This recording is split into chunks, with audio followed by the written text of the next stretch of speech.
Well, starting us off this afternoon, drivers are familiarizing themselves with the new I30 River Bridge connecting the two sides of Little Rock. At this very moment, people are getting their first glimpse of the changes heading westbound on I30. If you haven't, this video gives you an idea of what to expect. You'll notice more lanes which help direct traffic directly into both downtowns of Little Rock and North Little Rock without merging onto the interstate.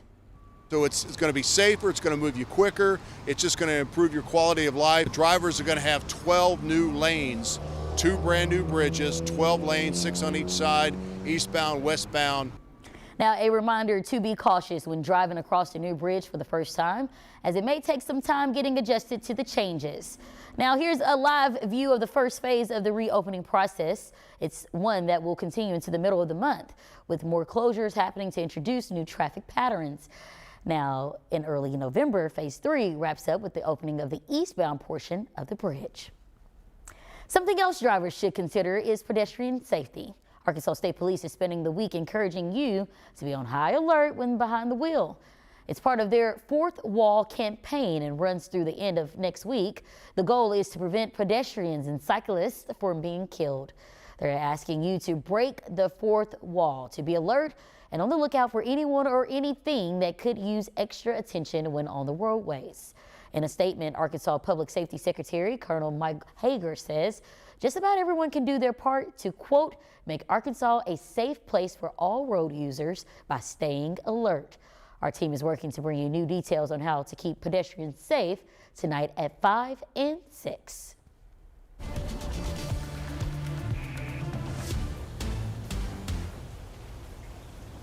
Well, good afternoon. We are looking at a beautiful day ahead. Plenty of sunshine. The sky is absolutely gorgeous today. There's a little bit of a breeze as well, and we are looking for a high close to 80. In central Arkansas right now, we are in the mid to upper 70s.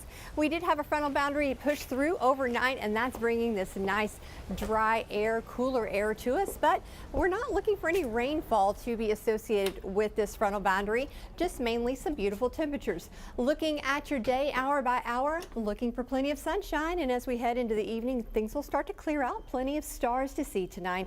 We're going to drop into the 60s, and by tomorrow morning, you're going to feel the 50s, and that means it's going to be a little bit cooler tomorrow morning.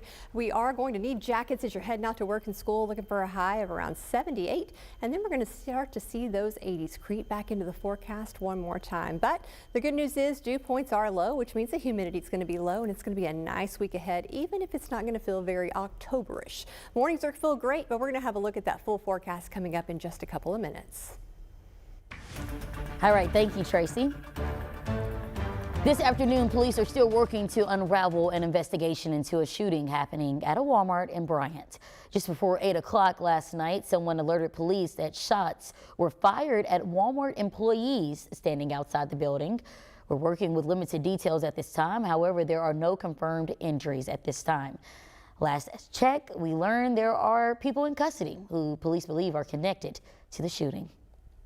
At the national level, today is being spent acknowledging what's now a year since an attack on Israel, which left thousands of people dead. Nicole Skanga is at the White House with more.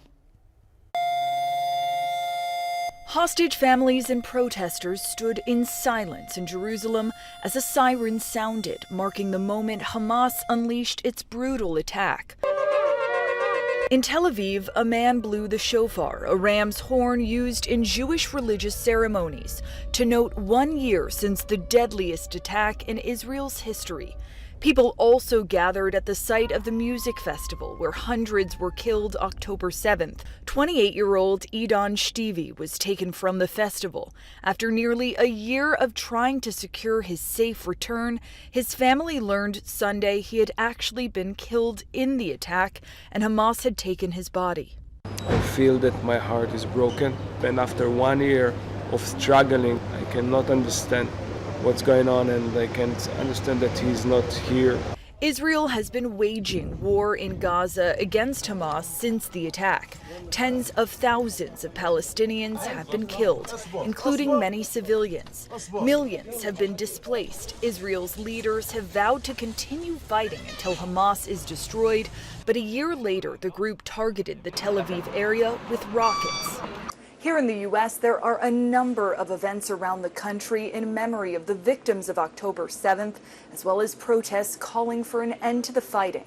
President Biden and First Lady Jill Biden took part in a candle lighting ceremony, remembering all those killed and taken that day. While in Boston, ahead of October 7th, protesters called on the Biden administration to stop sending weapons to Israel. Nicole Skanga, CBS News, the White House. A lack of rain in the forecast is posing a greater risk for dangerous conditions as portions of the state remained under a strict burn ban. Here's a live look right now of the map showing a majority of the counties encouraged to avoid any type of burning. A large percentage of Arkansas is experiencing dry conditions or a severe drought. For that reason, fire crews want to tell you to think twice before sparking a fire. You may be outside grilling, enjoying the weather, the nighttime weather. Just always keep an extinguishing agent, be it an extinguisher or water hose, garden hose. Places like Pulaski, Jefferson, and Faulkner counties are not under a ban, but those conditions could change at any time, so be careful. It's not just the air that's drying up. Tina Kraus shares how rivers are facing a new threat around the globe and what it could mean for the climate. 2023 was the most parched period for the world's rivers in more than 3 decades. The World Meteorological Organization says record heat caused prolonged droughts in some regions, leading to the driest spell in 33 years. We had never such a large area around the world which was under such dry conditions. The United Nations report shows large parts of northern, central, and South America suffered severe drought last year, with the Mississippi and Amazon River basins seeing record low water levels. The UN Weather Agency also says glaciers that feed rivers in many countries saw the most water loss in 5 decades, warning the ice melt threatens long-term water security for millions globally. Around 3.6 billion people don't have adequate access to water for at least 1 month a year, and that figure is expected to rise to 5 billion by 2050. Water is becoming the most telling indicator of our climate's distress.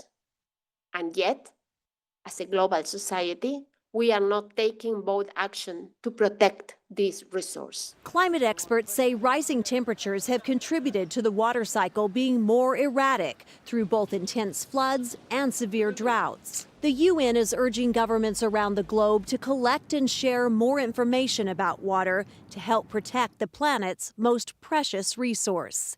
Tina Kraus, CBS News, London. Right now, you have less than 5 hours to make sure you are registered to vote for the November election. This is the last chance to do so, and if you haven't, you can pick up an application at your local county clerk's office. You'll just need to fill it out, then immediately turn it in. You can pick up applications at several libraries in the DMV. No matter what, applications must be submitted to the county clerk no later than 5 p.m. today. Now, if you're in Pulaski County, you can submit your registration forms without hassle. Just pull in front of the Markham Street Courthouse today. From now until 5 o'clock tonight, you do not need to go inside. You can simply drop off your application and be on your way. Now to an update on an issue that could end up on the ballot. Officials have confirmed the amendment for the expanding medical marijuana has the required support to go up for a public vote. The Supreme Court ordered a tally count after the Secretary of State initially rejected the measure. We're now waiting for the state's high court to determine what happens next.